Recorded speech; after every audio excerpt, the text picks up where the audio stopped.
Setelah Nabi Ibrahim alaihi salam diutus menjadi rasul, beliau diutus oleh Allah untuk mendakwahi ayahnya Azar dan kaumnya di daerah Babilonia, yang saat itu masyarakat menganggap Namrud adalah Tuhan mereka, dan mereka menyembah berhala.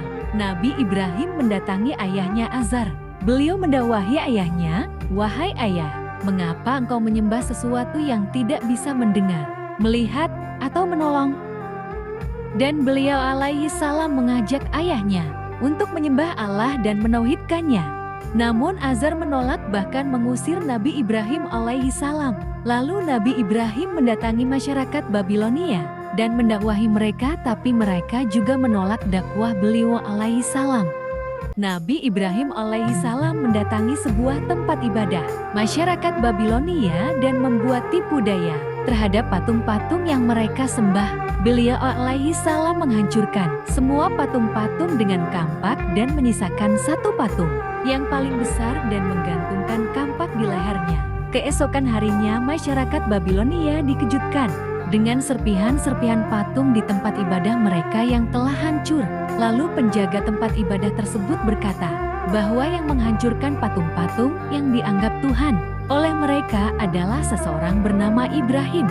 Lalu datanglah Nabi Ibrahim alaihi salam dan mereka bertanya, "Wahai Ibrahim, apakah kamu yang menghancurkan Tuhan-Tuhan kami?"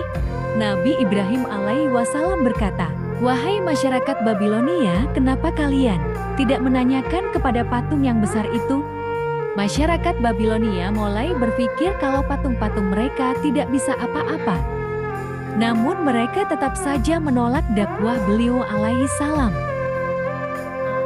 Hingga berita ini sampai kepada penguasa Babilonia saat itu, yaitu seorang raja dan juga seseorang yang dianggap Tuhan oleh masyarakat Babilonia saat itu yang bernama Namrud. Dan Namrud pun marah dengan kejadian itu. Nabi Ibrahim alaihi salam mendatangi istana Raja Namrud di saat semua orang menyembah Raja Namrud. Namun beliau alaihi salam tetap berdiri seraya berkata, "Wahai Namrud, sembahlah Tuhanmu Allah, karena tiada Tuhan yang wajib disembah kecuali Dia Allah." Raja Namrud pun marah dan memerintahkan untuk membakar Nabi Ibrahim hidup-hidup. Mereka mengumpulkan kayu dalam jumlah yang sangat banyak hingga membentuk tumpukan raksasa.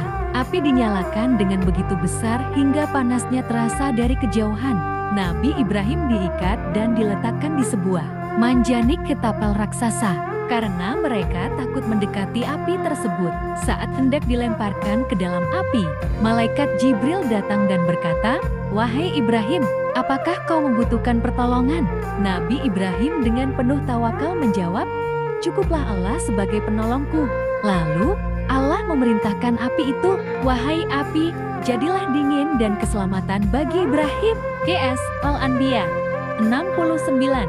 Dalam sekejap, api yang berkobar itu berubah menjadi sejuk, bukannya membakar. Api itu justru menjadi tempat yang nyaman bagi Nabi Ibrahim. Orang-orang terheran-heran karena Ibrahim keluar dari api tanpa luka sedikit pun. Namrud adalah raja yang sombong, mengaku sebagai Tuhan dan menentang kekuasaan Allah. Ia menindas rakyatnya dan menantang Nabi Ibrahim. Sebagai hukuman, Allah mengirim seekor lalat kecil yang masuk ke dalam hidungnya dan mencapai otaknya.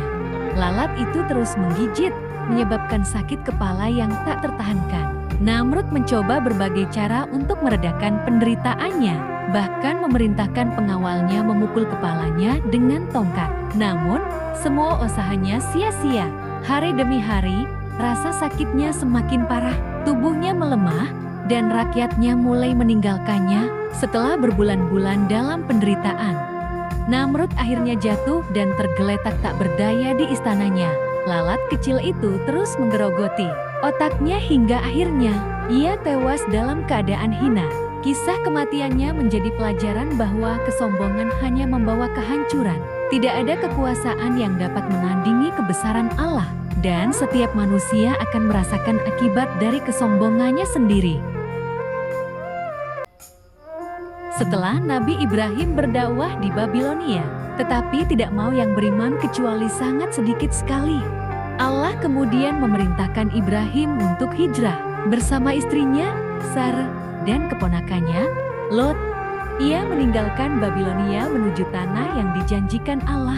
Perjalanan panjang ini membawanya ke Syam, Mesir, dan akhirnya ke Palestina. Dengan penuh keimanan, Ibrahim terus menyebarkan ajaran tauhid di tempat-tempat yang ia singgahi. Sesampainya di Mesir, Nabi Ibrahim berkata kepada Syarah istrinya, "Wahai Syarah, di negeri ini ada raja yang zalim. Dia selalu mengambil istri orang lain. Jika engkau ditanya, katakanlah bahwa engkau adalah saudariku." Prajurit istana melihat kecantikan Syarah dan melaporkan kepada raja. Lalu Syarah ditangkap dan dibawa ke hadapan raja. Saat raja mendekati Syarah, berniat untuk menyentuhnya, tiba-tiba raja menjadi kaku.